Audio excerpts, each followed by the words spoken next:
by the terrifying precision of a tactical extraction. Law enforcement units moved. On the 8th of April, 2025, tactical officers surrounded a suburban home in Howick, East Auckland, and the most protected man in New Zealand's criminal underworld had nowhere left to run. Remarkable home that blended perfectly into its surroundings. They did not knock. They called him a ghost, but ghosts do not end up in courtrooms unless someone on the inside cracks the door open. Before you can understand how every Comanchero leader in New Zealand ended up destroyed, you need to understand what the Comancheros were supposed to be, because the distance between what this club was built on and what it became is the real horror story buried underneath the headlines. The Comanchero Motorcycle Club was founded in Sydney in the late 1960s by a Scottish immigrant and former soldier named William George Ross, a man everyone called Jock. And if you listen to Jock Ross talk about those early days, you hear something that sounds nothing like what this club eventually became. Founding a modest, unremarkable home that blended perfectly into its surroundings. They did not knock. They did not offer a warning. In less than a minute, they had breached the sanctuary of the most elusive figure in New Zealand's underworld. Inside that house sat a man who was the antithesis of everything I was over here. I was up the entrance. I met up with some rocks that were riding bikes, and they seemed to kind of be a bit leaderless. You know, that was the beginning of an organization that would eventually move hundreds of millions of dollars in methamphetamine and cocaine across international borders, train its members in military combat formations, and leave a trail of broken lives stretching from Sydney to Auckland to Christchurch. Foreign-born residents who had run afoul of the law. On paper, it was a bureaucratic cleanup, a way to send individuals back to their countries of origin. But in practice, it became one of the most significant unintentional exports of organized crime capability in modern history. Over 3,000 individuals, many of whom had lived in Australia their entire lives. On the 8th of April, 2025, the street in Howick looked like any other suburban stretch in East Auckland. Trimmed lawns, recycling bins lined up at the curb, and the familiar hum of school traffic just beginning to stir. Nobody living on that street had any reason to suspect that the man living among them had been orchestrating one of the largest drug importation networks the Pacific had ever seen. That is the part of this story that should unsettle you, because this was not some figure hiding in a compound surrounded by armed guards. This was a 36-year-old man living an aggressively ordinary life, blending into the suburban wallpaper so completely that his own neighbors probably waved to him on their morning walks. When the National Organized Crime Group moved in that morning, they did not knock. They did not announce themselves. The operation was executed with the kind of precision that tells you this had been rehearsed for months. Within minutes, the man police identified as the National Vice President of the Comancheros in New Zealand was in custody. He appeared in Auckland District Court the very next day facing charges of importing methamphetamine linked to a December 2024 shipment through the port of Tauranga, attempted possession of cocaine for supply connected to an importation earlier that year, and participating in an organized criminal group. What makes this arrest feel different from every other gang bust you have ever seen on the news is the reaction from the investigators themselves. Assistant Commissioner Paul Basham described this as a significant milestone after years of sustained enforcement. That word years carries an enormous weight. This was not a lucky break. This was the final move in a chess game that had been playing out across multiple countries, multiple operations, and hundreds of intelligence reports. Every single member of the Comanchero leadership in New Zealand was now either behind bars or facing serious charges. The entire structure had been hollowed out from the inside, but the question that should be sitting in your mind right now is a simple one. If this man was truly invisible for nearly 2 decades, if he left no digital footprint and kept his name off every database, then how did they find him? Someone or something inside that fortress of silence cracked open the door. To understand how this ghost ended up in a courtroom in Auckland, you need to understand a political decision made across the Tasman Sea that accidentally created a criminal invasion. Contraband himself, he imposed control not through public displays of aggression, but through a system so hermetically sealed that even his own subordinates likely did not know his real name. He was the architect of a new era of crime in New Zealand, one where encrypted applications replaced face-to-face meetings, In 2015, the Australian government began aggressively enforcing Section 501 of the Migration Act, a provision that allowed the cancellation of visas for foreign-born residents with criminal histories. The idea was straightforward on paper. If someone was not born in Australia and they had committed serious offenses, they would be deported to their country of origin. Politicians sold it as a public safety measure, a way to clean house.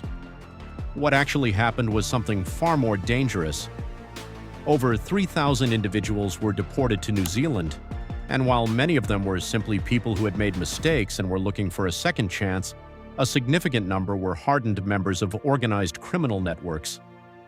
These were men who had spent years building expertise in drug distribution, money laundering, firearms trafficking, and the kind of violent enforcement that keeps criminal empires running. Australia did not just deport people, it exported an entire criminal infrastructure. That, until mere months before the arrest, they did not know he existed. He had built a fortress of anonymity. Yet, while he left no paper trail, his financial footprint was colossal. Detectives eventually began to trace a web of assets worth tens of millions of dollars, luxury vehicles, properties, and accounts that only activated when cargo ships crossed specific. By 2018, he had formally established the New Zealand chapter of the Comancheros, and calling it a gang does not come close to capturing what it actually was. This was a paramilitary franchise built on Australian blueprints that local law enforcement had never encountered before.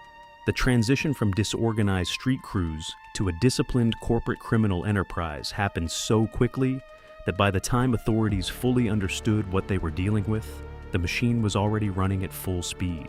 What separated the Comancheros from every other criminal organization operating in New Zealand was not their willingness to use violence. Plenty of gangs were violent. What made them genuinely terrifying was their financial architecture. Naufa'u implemented a system that intelligence agencies would later describe as a criminal taxation model. Every kilogram of product that moved through Comanchero, controlled territory, carried a mandatory $5,000 commission payable directly to the club. There were no exceptions, no negotiations, and no payment plans. If you operated within their sphere, you paid. Perhaps the most disturbing detail that emerged from intelligence reports was the revelation that the organization had brought a trainer into the country specifically to professionalize their ranks. Members were undergoing combat drills, practicing tactical formations, and learning operational security protocols that were borrowed directly from military training manuals. These were not bikers having bar fights. These were operators being molded into something that resembled a private armed force. And while Naufa'u was the visible face of this expansion, building the brand and enforcing discipline through sheer force of personality, there was someone else watching every move, someone who was absorbing every lesson, cataloging every mistake, and quietly building a parallel infrastructure designed for one specific purpose: survival after the inevitable fall. That person understood something that Naufa'u apparently did not. The louder you are, the faster they come for you. Local authorities braced for an increase in street-level disorder. Naufa'u saw a vacuum in the market. He recognized that the existing local factions operated on outdated models, territorial squabbles, and disorganized hierarchies. He brought with him a blueprint for something entirely different. By late 2019, the noise had become impossible to ignore. The Comancheros had grown so quickly and so visibly that law enforcement launched Operation Nova, which became the most significant organized crime intervention in New Zealand's modern history at that time. The raid struck multiple locations simultaneously, and the results were staggering. Over $3.7 million in assets were seized, including high-performance supercars, restricted weapons, and piles of cash that looked like they belonged in a bank vault rather than a residential property. Naufa'u was arrested along with his top lieutenants, and the media coverage told a story of total victory. The beast had been slain, the leadership had been decapitated, the story was over. But the story was not over, and anyone who has studied how criminal organizations actually function would have known that. When you remove the visible leadership of a well-structured syndicate, you do not destroy the organization. You simply reveal who was really running things from behind the curtain. This is where the betrayal begins, though perhaps not in the way you might expect. Naofahu's downfall was not caused by a single informant whispering to police in a parking lot. His downfall was caused by his own philosophy of power. The flashy cars, the public displays of authority, the visible consumption of wealth, all of it served as a beacon that drew every intelligence agency in the region directly to his front door. He built an empire on visibility, and visibility is exactly what destroyed him. The man who would become the ghost watched all of this unfold with the cold detachment of someone taking notes at a business seminar. He learned the most important lesson that Naofahu never grasped. In the modern era of surveillance, encryption cracking, and international intelligence sharing, the only way to survive is to become nobody. And that is precisely what he did. After Operation Nova gutted the original leadership, something happened that genuinely alarmed investigators. Instead of collapsing, the Comancheros did not just survive, they expanded. By 2024, the organization had established a fully operational chapter in Christchurch, a city that was still rebuilding and restructuring after years of recovery from devastating earthquakes. It was the perfect environment for a covert takeover because the institutional attention was directed elsewhere, and the social infrastructure was still fragile enough to be exploited. Christchurch chapter was led on the ground by Jerome Fona, the chapter secretary. But intelligence quickly revealed that Fona was not making independent decisions. Every significant directive, every strategic move, every operational protocol was being transmitted from Auckland. The chapter operated with even tighter security than the original, with militarized rank structures, automated commission payments, and all communications running through encrypted platforms that took investigators months to even begin penetrating. Operation Avon struck on the 29th of August, 2024, and in a single coordinated sweep, every patched member of the Christchurch chapter was arrested. 18 members were taken off the streets in one day, and subsequent proceedings resulted in the conviction of every single one of them. Police stated that the Comanchero presence in Canterbury was effectively ended. It was a devastating tactical victory. The breakthrough that ultimately exposed the ghost did not happen in New Zealand at all. It happened in Brisbane, Australia, on the 30th of November, 2024, when federal agents intercepted 2.34 tons of uncut cocaine with an estimated street value of $760 million. The sheer scale of that seizure was extraordinary. But what truly alarmed investigators was the sophistication of the delivery method. The contraband had been transferred from a mother ship positioned in international waters, a logistical operation that requires military-grade coordination, precise timing, and the kind of resources that only a well-funded transnational network can deploy. When digital forensic teams cracked the encrypted communications associated with that shipment, they found patterns that were unmistakably familiar. The phrasing of operational orders, the timing of financial transfers, the specific encryption protocols being used, all of it matched the digital signatures that had been observed in New Zealand intelligence files. Someone in Auckland was not merely connected to the Australian operation, they were actively directing it. This discovery forced investigators to go back through years of data from the port of Tauranga, and the reality that emerged was deeply unsettling. Between 2020 and 2024, over 11,000 kilograms of contraband had been intercepted at the border. At the time, these seemed like isolated smuggling attempts by different groups. But when analysts applied the intelligence framework from the Brisbane seizure, a pattern crystallized. These were not random attempts. They were systematic tests of border security, probing for weaknesses using identical entry documentation, duplicate shell company invoices, and shipments timed to coincide with specific custom shift rotations. By December of 2024 and into February of 2025, 2 more major shipments were intercepted, and these interceptions provided the final pieces of the puzzle. Digital forensics experts managed to trace command signals back through layers of encryption and proxy networks, and what they found at the end of that trail was not a fortified compound or an anonymous warehouse. It was a residential address in Howick, East Auckland. The ghost had made the one mistake that his entire operational philosophy was designed to prevent. He had left a digital fingerprint. In an age where every signal leaves a trace, even the most sophisticated encryption cannot guarantee permanent invisibility. Somewhere in the chain of communications, a vulnerability was exploited, and the threads that connected him to international shipments worth hundreds of millions of dollars were suddenly visible to the people who had been hunting him for years. The irony of this ending cuts deep, and it is worth pausing to appreciate. This was a man who built his entire empire on the principle that silence equals survival. He watched Naufahu fall because of visibility. He watched the Christchurch chapter collapse because of operational exposure. He avoided every trap, stayed off every radar, and maintained a level of anonymity that veteran investigators openly admitted they had never encountered before. And then technology, the very tool he had relied upon to maintain his invisibility, became the instrument of his exposure. When tactical units entered his home on that April morning, they found encrypted devices and documents that linked him directly to the international shipments. The man who had never physically touched the product was now holding the digital receipts for it. The fortress of silence had been breached, and everything he had built began to unravel immediately. The arrest of the ghost triggered a cascade of consequences that reached far beyond the streets of Auckland. Andrew Simpson, a lawyer alleged to have constructed the complex trust structures and shell companies that masked the organization's wealth, was pulled into the investigation. His involvement exposed the white-collar machinery that had been operating alongside the street-level operations. The professional infrastructure of accountants, lawyers, and financial facilitators that enabled millions of dollars to be laundered and hidden in plain sight. What makes this collapse feel so complete is not just the numbers, though the numbers are extraordinary. It is the fact that the organization's greatest strength became its greatest vulnerability.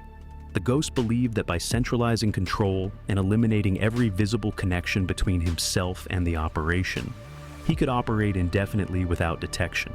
But centralization creates a single point of failure.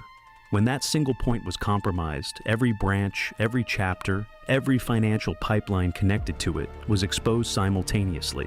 There is a broader lesson buried in the wreckage of the Comanchero collapse that goes well beyond New Zealand's borders, and it is a lesson that every criminal organization operating in the digital age will eventually have to confront.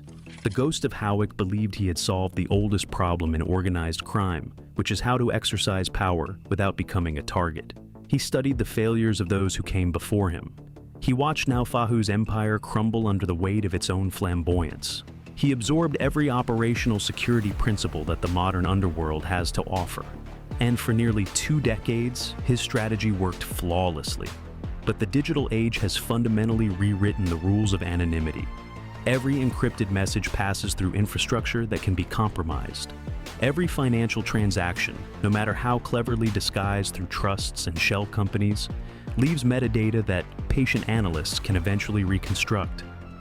Every shipment that crosses an international border generates documentation that becomes evidence the moment someone knows where to look.